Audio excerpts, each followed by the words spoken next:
নমস্কার বন্ধুরা, কেমন আছেন সবাই? আমি মিতা আর মিতার রান্নাঘরে সকল দর্শক বন্ধুকে স্বাগত জানিয়ে আজকের ভিডিওটি শুরু করছি। আজকে আপনাদেরকে একদম অনুষ্ঠান বাড়ির মতো মাছের মাথা দিয়ে বাঁধাকপির রেসিপি রান্না করে দেখাবো। তো চলুন দেখে নিই। প্রথমেই আমি নিয়েছি বাঁধাকপি, ভাপিয়ে কেটে সুন্দর করে ভাপিয়ে নিয়েছি, আর নিয়েছি এখানে মাছের মাথা নুন হলুদ মাখিয়ে। এবার আমি মশলাটা বেটে নেব। যা যা মশলা লাগবে সেগুলো জোগাড় করে নিয়েছি, আর এবারে মিক্সির বাটিতে নিয়েছি কাঁচা লঙ্কা, আদা, রসুন।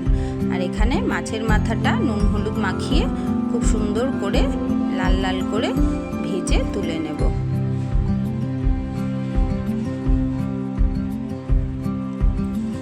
তো মাছের মাথা ভাজা হয়ে গেছে। এবার ওই তেলে আমি দিয়ে দিলাম আলু, টুকরো করা আলু খুব ভালো করে লাল করে নুন হলুদ দিয়ে আমি ভেজে তুলে নিচ্ছি। আলুটা আর্ধেক কুক হয়ে গেছে, আমি খুব ভালো করে ভেজে নিয়েছি। এবার সেই তেলেই দিয়ে দিচ্ছি আমি শুকনো লঙ্কা, তেজপাতা আর গোটা জিরে দিয়ে আমি দিয়ে দিচ্ছি পেঁয়াজ কুচি। পেঁয়াজটা দিয়ে পেঁয়াজটাকে এবার ভেজে নেব। দেখুন পেঁয়াজ লাল লাল করে ভাজা হয়ে গেছে। এবার আমি যেই মশলাটা নিয়েছিলাম সেই বাটা মশলা, আদা রসুন কাঁচা লঙ্কা দিয়ে দিলাম, আর তার সাথেই দিয়ে দিলাম কুচিয়ে নেওয়া টমেটো।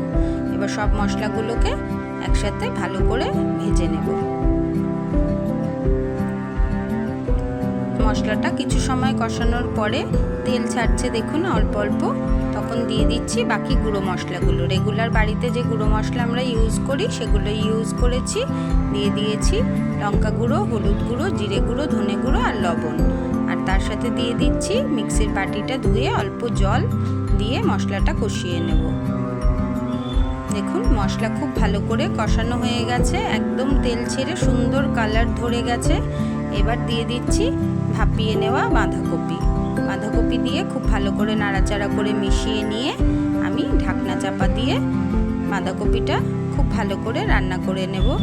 যদিও এটা অসময়ের বাঁধাকপি, তাই একটু আমি ভালো করে সেদ্ধ করে নিয়েছি। এটা যদি সিজনের বাঁধাকপি হয় তাহলে কিন্তু ভাপানোর কোনো প্রয়োজন নেই। তো দেখুন বাঁধাকপিটা একটু জল ছেড়ে অনেকটা মজে গেছে। এবার আমি দিয়ে দিচ্ছি আলুটা, ভেজে নেওয়া আলু দিয়ে দিলাম। আলুটা আমি 50% কুক করে নিয়েছিলাম, তাই আলুটা একটু দেরিতেই দিচ্ছি। আলুটা দিয়ে এবার ভালো করে নাড়াচাড়া করে মিক্স করে নেব বাঁধাকপি আর আলু। এবার দিয়ে দিলাম ঢাকনা। আবার 2-3 মিনিট পরে আমি ঢাকনা খুলে নিলাম। দেখুন আর কিন্তু কোনো জল নেই, একদম সুন্দরভাবে জল শুকিয়ে গিয়ে একদম সুন্দর রান্নাটা হয়ে গেছে। এবার দিয়ে দেব আমি ভেজে নেওয়া মাছের মাথাগুলো আমি একটু ভেঙে নেব। এরপরে মাছের মাথাগুলো আমি বাঁধাকপির সাথে মিশিয়ে নাড়াচাড়া করে খুব ভালো করে মিশিয়ে নিয়ে